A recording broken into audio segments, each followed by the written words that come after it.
ప్రభునంతులారా, ముగ్గురు వ్యక్తుల్ని ఈ ఉదయకాలం ప్రభు మనకు చూపిస్తున్నాడు. ముగ్గురు వ్యక్తుల్ని. ఒకరెవరు? ఆదాము. రెండోవారు ఎవరు? కయ్యోను. మూడోవారు ఎవరు? హాగరు.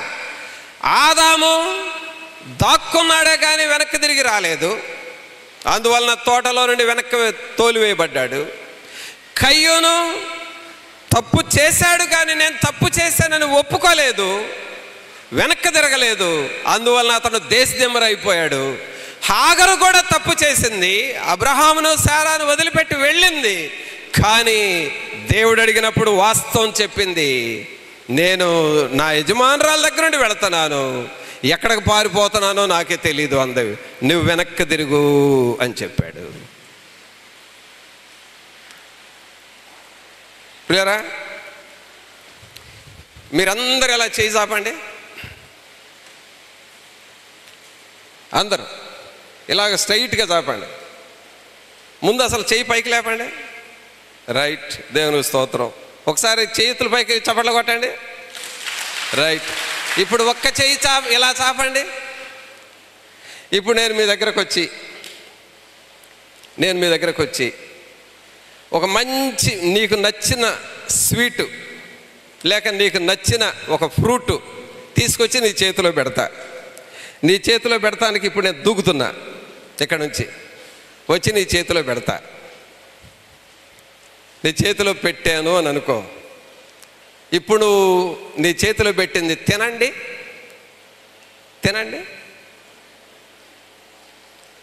ఏం చేసావు? చాపిన చేతిని ఏం చేసావు? నీ చేతిలో స్వీట్ ఏదో పెడితే దాన్ని తినటానికి ఏం చేసావు? నీ చెయ్యిని వెనక్కి తీసుకున్నావు. యూటర్న్ అంటారు దీన్ని. యూటర్న్.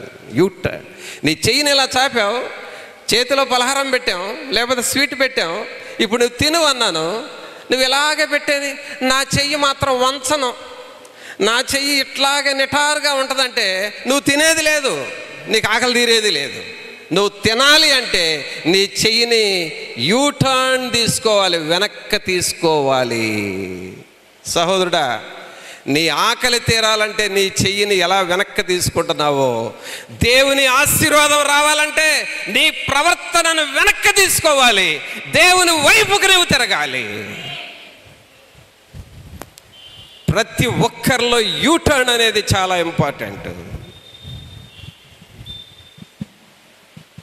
ప్రతి ఒక్కరిలో పొరపాట్లు చేయొచ్చు, ఆ పొరపాట్ల నుండి వెనక్కి తీసుకొని మరలా దేవుని దగ్గరకు వస్తే హాగర్ను ఆశీర్వదించినట్లుగా ప్రభువు నిన్ను నీ కుటుంబాన్ని ఆశీర్వదిస్తాడు. ఆమేన్. ఇలాగూ హాగరు దీవించబడింది, ఇలాగూ ఆశీర్వదించబడింది. ఇంకొక వ్యక్తిని కూడా దేవుడు అడిగాడండి. ఆ వ్యక్తిని అడిగి ఏం చేశాడో చూద్దాం. 4వ వ్యక్తి దగ్గరికి వెళుతున్నాం. ఇప్పుడు 18వ అధ్యాయం. ఈరోజంతా ఆదికాండమే మంది. 18వ అధ్యాయం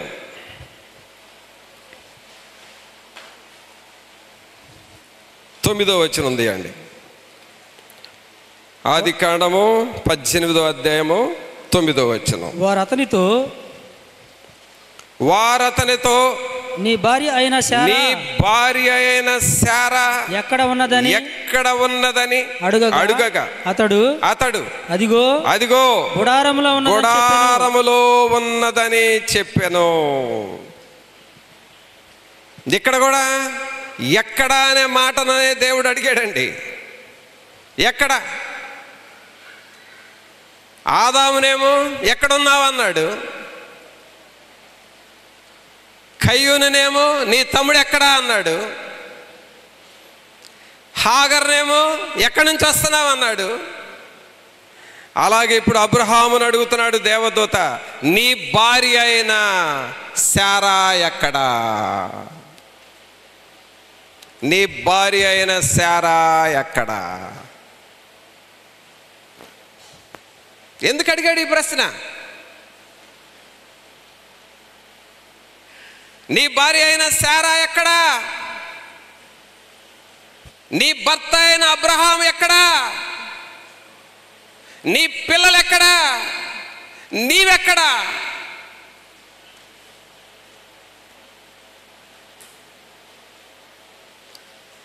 దేవుడు ఒక కుటుంబానికి ప్రశ్న వేస్తున్నాడు, నీ భార్య ఎక్కడా?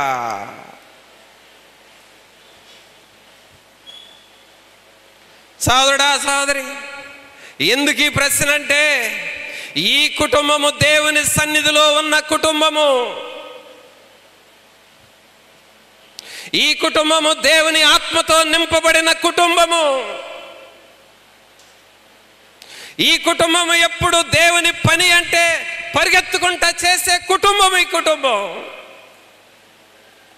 ఈ కుటుంబము దేవునిని ప్రేమించిన కుటుంబము. దేవుని పని అంటే భార్య భర్తలు ఇద్దరు కలిసి చేస్తూ ఉంటారు. దేవుడు ఆ ఇంటికి వచ్చాడు.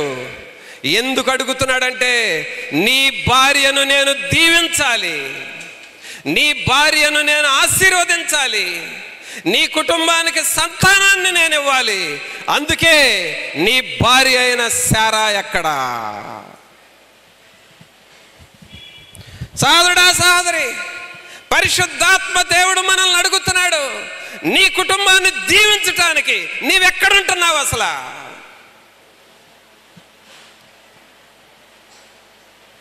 నీ భార్యను నేను దీవిస్తాను, నీ భర్తను నేను దీవిస్తాను, నీ పిల్లల్ని నేను ఆశీర్వదిస్తాను. ఇంతకు ఆమె ఎక్కడ ఉంది చెప్పు?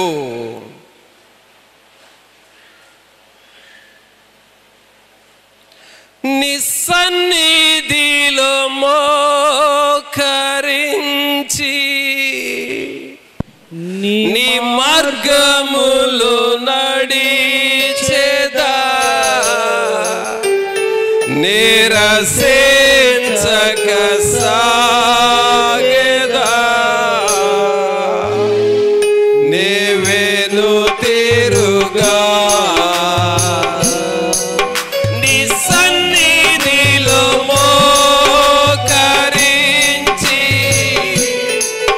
నీ మార్గములు నడిచెదా, నిరసించక సాగెదా, నీవేను తిరుగా. సోదరుడా, సోదరి, నీ కుటుంబం అబ్రహాము కుటుంబములాగా దేవుని సన్నిధిలో ఉండాలి. నీ కుటుంబము అబ్రహాములాగా దేవుని పనిలో ఉండాలి. నీ కుటుంబము అబ్రహాము వలె దేవుని సన్నిధిలో ప్రార్థన చేయాలి. నీ కుటుంబము, నీ భార్య, నీ భర్త, నీ పిల్లలు దేవుని చిత్తములో ఉండాలి, దేవుని పనిలో ఉండాలి. అందుకే మీరు అలాగ నన్ను ప్రేమిస్తున్నారు కాబట్టి, నేను మీ ఇంటిని దీవించడానికి వచ్చాము కాబట్టి, నీ భార్య అయిన శారా ఎక్కడా?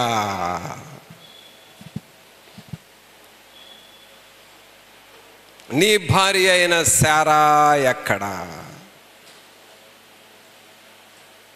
పరిశుద్ధాత్మ దేవుడు నిన్ను ఈ దినం ప్రశ్నిస్తున్నాడు.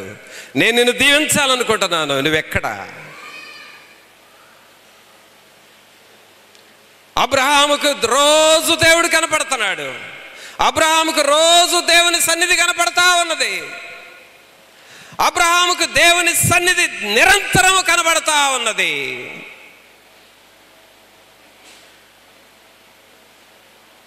అబ్రహాము దినదినము దేవుని వైపు చూస్తూ ఉన్నాడు.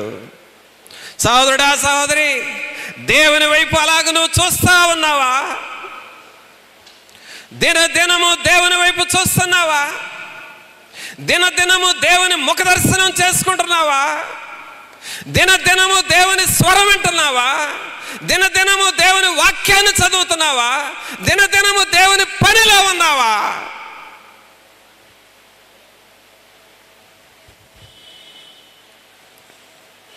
సహోదరుడా, ఈ తర్బీదును నేర్చుకో.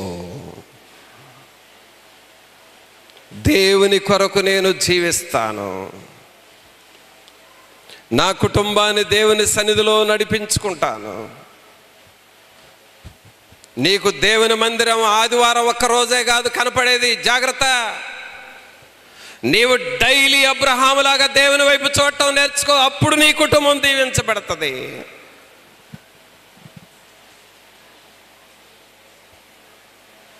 అబ్రహాము పరిచర్యను దేవుడు చూశాడు, శారా పరిచర్యను దేవుడు చూశాడు, ఈ దేవదూతలకు ఆహారం ఎలా పెట్టారో చూశాడు. ఎన్నో సంవత్సరాల నుండి అబ్రహాం బలిపీఠాలు కట్టాడు. ఎంతో కాలం నుండి అబ్రహాము నిత్యము దేవునికి ప్రార్థన చేస్తున్నాడు.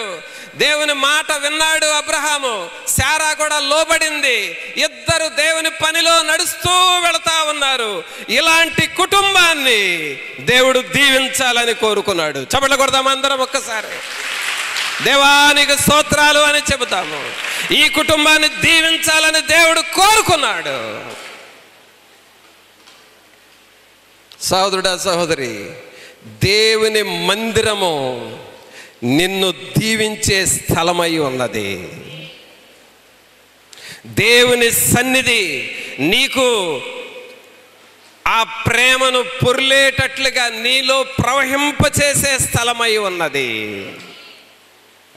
దేవుని మందిరము నీ గుండెల్లో ఉన్న బాధను తోడేసే స్థలమై ఉన్నది. దేవుని మందిరము నీ ఆత్మను వికసించినట్లుగా పరలోక సంబంధమైన వ్యక్తిగా మార్చే స్థలమై ఉన్నది. ఈ స్థలాన్ని వారానికి ఒక్కసారి 1 గంట చూస్తాను అని అనుకుంటున్నావు. నువ్వు చాలా లాస్ అవుతున్నావు. నువ్వు యూటర్న్ తీసుకో, వెనక్కి తిరుగు దేవునిలో. మళ్ళీ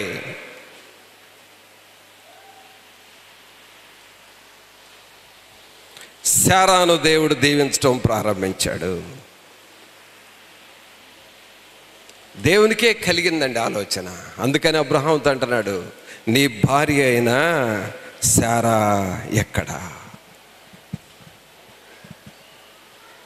అప్పుడు ప్రభు అంటున్నాడు, అబ్రహాం అంటున్నాడు, ఆమె గుడారములో ఉందయ్యా. ఎక్కడుంది? ఎక్కడుంది? గుడారములో అంటే ఇంట్లో ఉంది అని అర్థం. ఇంట్లో కాదు ఉండాల్సింది, నా దగ్గరకు తీసుకురా. ఆమేన్. ఎవరి దగ్గర రావాలి మనం? ఎవరి దగ్గర రావాలి? ఇంట్లో ఉన్న వాళ్ళందరూ ఇప్పుడు ఎక్కడికి రావాలి? కొంతమందికి సోమవారం నుండి శనివారం దాకా ఇల్లే, ఇక అసలు దేవుని మందిరమే కనపడదు. ఇల్లే ఇల్లు. రోజు పులిహార చేసుకోవడం, తింటాం. ఇల్లే ఇల్లు. మందిరం అసలు కనపడదు కొంతమందికి. ఇంట్లో ఉందా? పిలువ, బయటికి పిలువ. ఇంట్లో కాదు ఉండాల్సిందే, బయటకు తీసుకురా, నా దగ్గరకు తీసుకురా. ఇప్పుడు అబ్రహాం గారు ఇంట్లోకి వెళ్ళి, అమ్మా దేవదూతలు వచ్చారు, నేను రమ్మని పిలుస్తున్నారు అని అంటే, నేను ఇంట్లో ఉన్నా, నాకు రావటం కుదరదని చెప్పలా.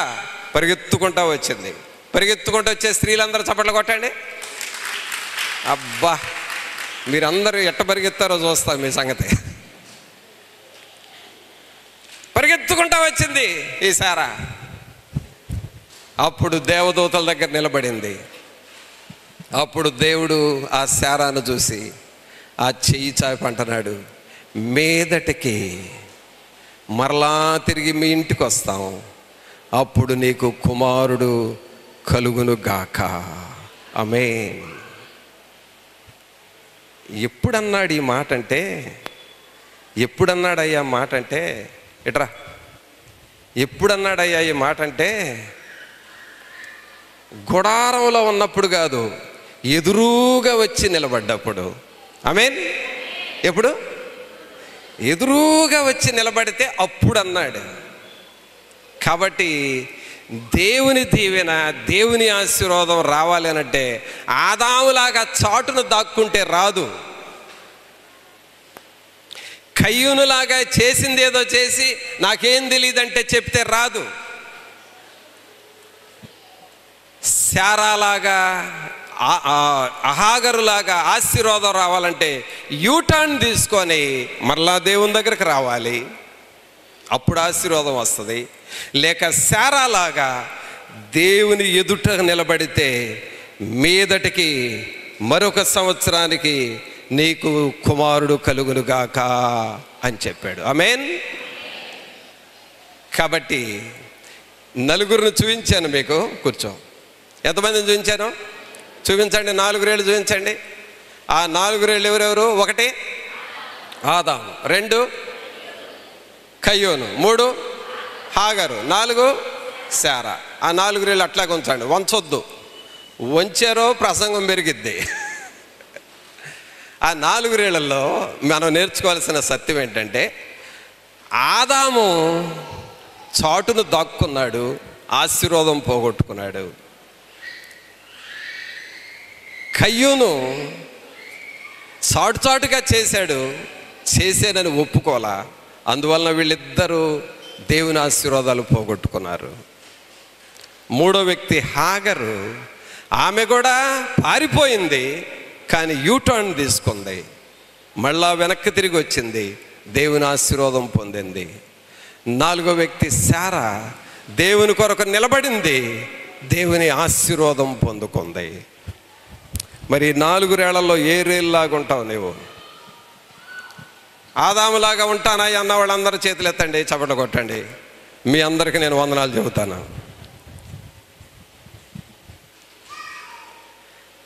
కయ్యూనులాగా చేస్తానే ఉంటాం, ఏం చేస్తున్నావు మాకు తెలియదు అని చెప్తా ఉంటాం అన్న వాళ్ళందరూ చప్పట్లు కొట్టండి. అందరూ చేతులు ఎత్తండి. మీ అందరిని కూడా ఆశీర్వదించే పంపిస్తాను నేను. హాగరులాగా పొరపాట్లు చేసామయ్యా, నేను చేస్తున్న ఈ పొరపాట్లేను, కానీ యూటర్న్ తీసుకుంటాం, మరలా వెనక్కి తిరిగి వస్తాం. ఇప్పుడే నేను ఒక ఎగ్జాంపుల్ చెప్పా కదా, చేతిలో ఉన్న స్వీట్ నువ్వు నోట్లోకి రావాలంటే చెయ్యి వెనక్కి తిప్పాల్సిందే. ఆశీర్వాదం రావాలంటే నువ్వు యూటర్న్ తీసుకోవాలి. హాగర్లాగా నేను వెనక్కి తిరిగి దేవుని సన్నిధిలో ఉంటానయ్యా అన్న వాళ్ళందరూ చప్పట్లు కొట్టండి. ఆమేన్, ఆమేన్. ఇప్పుడు మనందరం యూటర్న్ తీసుకోవాలి. చెప్పండి, ఇప్పుడు మనందరం ప్రక్కటి వాళ్ళకి చెప్పండి, యూటర్న్ తీసుకోవాలి ఆ సహోదరుడు అని చెప్పండి. ప్రక్కటి వాళ్ళకి చెప్ప, మీ ప్రక్కన యూటర్న్ తీసుకో, యూటర్న్ తీసుకో. ఇక నువ్వు యూటర్న్ తీసుకుంటేనే నీకు ఆశీర్వాదం అని చెప్పు. అలాగే 4వ వ్యక్తి శారా, ఏమో యూటర్న్ తీసుకునేది ఏమి లేదు, స్టాండ్ బై, అసలు దేవునితోనే ఉంది అంతే. ఇక వీళ్ళకి ఆశీర్వాదాలు కొల్ల,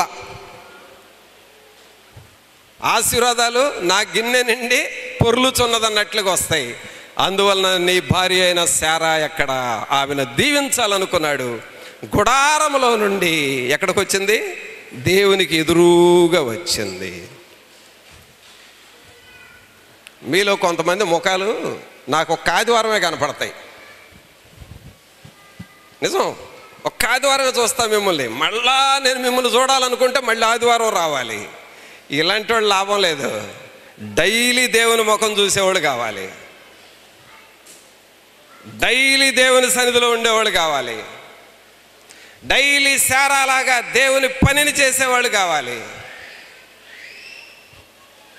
దేవునితో ఉండే కుటుంబాలు కావాలి. అప్పుడు దేవుని ఆశీర్వాదాలు. కాబట్టి ప్రభు అడుగుతున్నాడు, ఆదామా ఎక్కడ? కయ్యూను నీ తమ్ముడు ఎక్కడ? హాగరు ఎక్కడి నుండి వస్తున్నావు?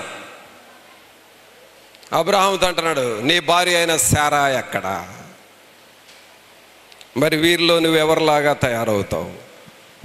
వీరిలో ఎవరిలాగా నీ బ్రతుకును మార్చుకుంటావు? వీరిలో ఎవరిలాగా ఉండి ఆశీర్వాదాలు పొందుతావు? నీవే పరిశీలించుకో, నిర్ణయించుకో. దేవుని దగ్గరకు వచ్చి మొరపెడదాం, ప్రార్థన చేసుకుందాం.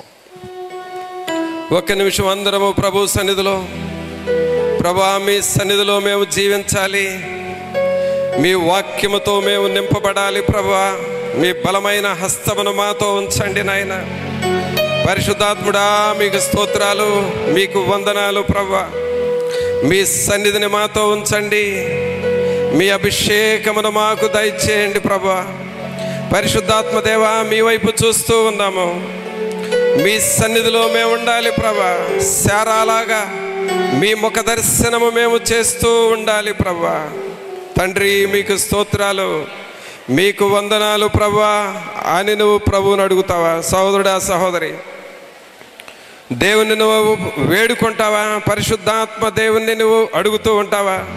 ప్రభా, నీ సన్నిధి నాకు కావాలి, మీ కృపలో మేము బలపడాలి ప్రభువా అని నిన్ను నువ్వు తగ్గించుకుంటావా? ఒక్క నిమిషం అందరూ ప్రార్థన చేయండి.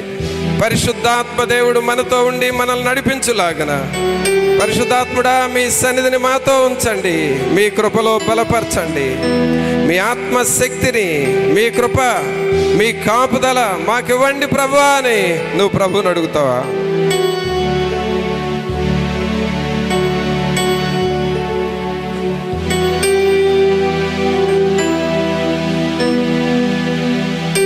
ముఖ దర్శనం చాలయ్యా నాకు, నీ ముఖ దర్శనం చాలయ్యా. ముఖ దర్శనం చాలయ్యా నాకు, నీ ముఖ దర్శనం చాలయ్యా. సమీపించని తేజస్సులో నివసించు నా దైవమా, సమీపించని తేజస్సులో నివసించు నా దైవమా. నీ ముఖ దర్శనం చాలయ్యా నాకు, నీ ముఖ దర్శనం చాలయ్యా. యేసయ్యా యేసయ్యా యేసయ్యా యేసయ్యా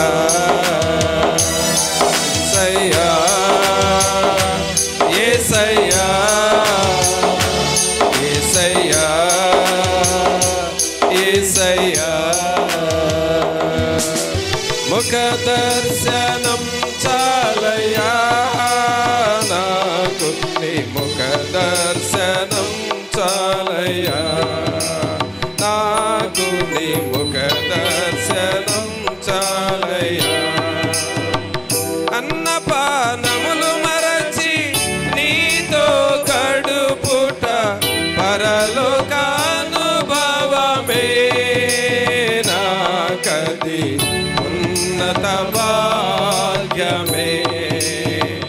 అన్నపానములు మరచి నీతో గడుపుట పరలోకానుభవమే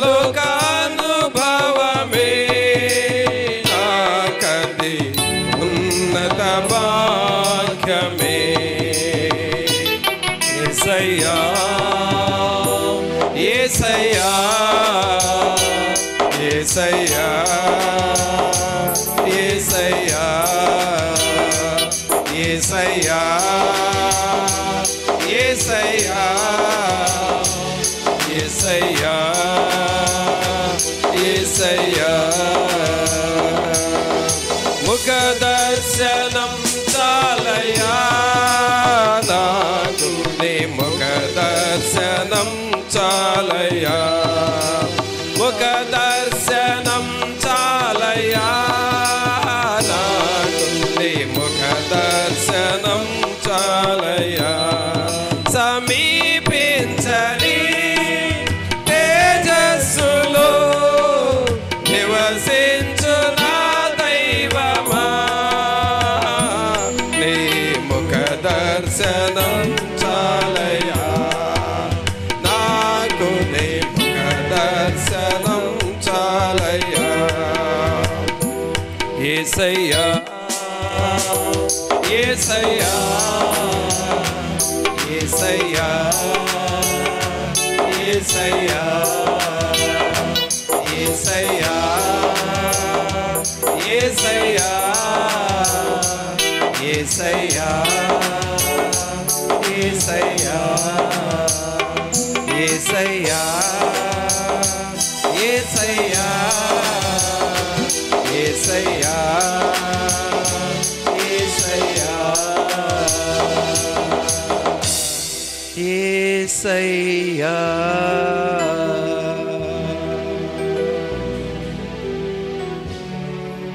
గుడారములో ఉన్న శారా దేవుని దూతల దగ్గరకు వచ్చి ఎదురుగా నిలబడింది. సోదరుడా సహోదరి, చాటు చాటుగా బ్రతకొద్దు. నువ్వు డైరెక్ట్గా దేవుని ఎదుటికి రావాలి. నువ్వు దేవుని సన్నిధిలోనికి రావాలి. దేవుని సేవకుని కనబడుతూ ఉండాలి. దేవుని మాటలను వినాలి. ఆయన ముఖ దర్శనము నువ్వు చేసుకోవాలి. నేను నిన్ను దీవించాలని వచ్చాను. నీ భార్య అయిన శారా ఎక్కడా? పరిశుద్ధాత్ముడు నన్ను అడుగుతున్నాడు. ఎక్కడెక్కడో ఉండొద్దు. నువ్వు చాటు చాటుగా చెట్టు చాటున ఉండొద్దు, గుడారములో ఉండొద్దు. నా ఎదుటికొచ్చి నువ్వు నిలబడు. పరిశుద్ధాత్ముడు అడుగుతున్నాడు. మరి అలాగ నువ్వు తీర్మానం చేసుకుంటావా? పరిశుద్ధుడైన మా ప్రభువా, మీకు స్తోత్రాలు వందనాలు చెల్లిస్తూ ఉన్నాము. మహోన్నతుడా మా ప్రభు అయిన యేసు, మిమ్మల్ని స్తుతిస్తూ ఉన్నాము. శారా వలె నిత్యము మీ సన్నిధిలో మీ ముఖ దర్శనము చేయువారముగా ఉండాలి. హాగరు వలె ఒకవేళ పొరపాట్లు చేసి ప్రక్కకు పోయినా మరలా వెనక్కి తిరిగే వారముగా ఉండాలయ్యా. యూటర్న్ తీసుకోవాలి. అప్పుడే దేవుని ఆశీర్వాదాలు మాకు వస్తాయి. మీరు మమ్మల్ని అడుగుతున్నారు, ఎక్కడున్నావు, ఏం చేస్తున్నావు, ఎక్కడికి వెళుతున్నావు అని మీరు మమ్మల్ని అడుగుతున్నారయ్యా. మేము సరిగ్గా జీవించాలి. సరి అయిన మార్గములో మేము నడవాలి. అట్టి కృప మా అందరికీ మీరు దయచేయండి. మీ సన్నిధి మాతో ఉంచి బలపరిచి నడిపించమని నజరేయుడైన యేసు నామమున అడిగి వేడుకొనుచున్నాము తండ్రి. ఆమేన్.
Devu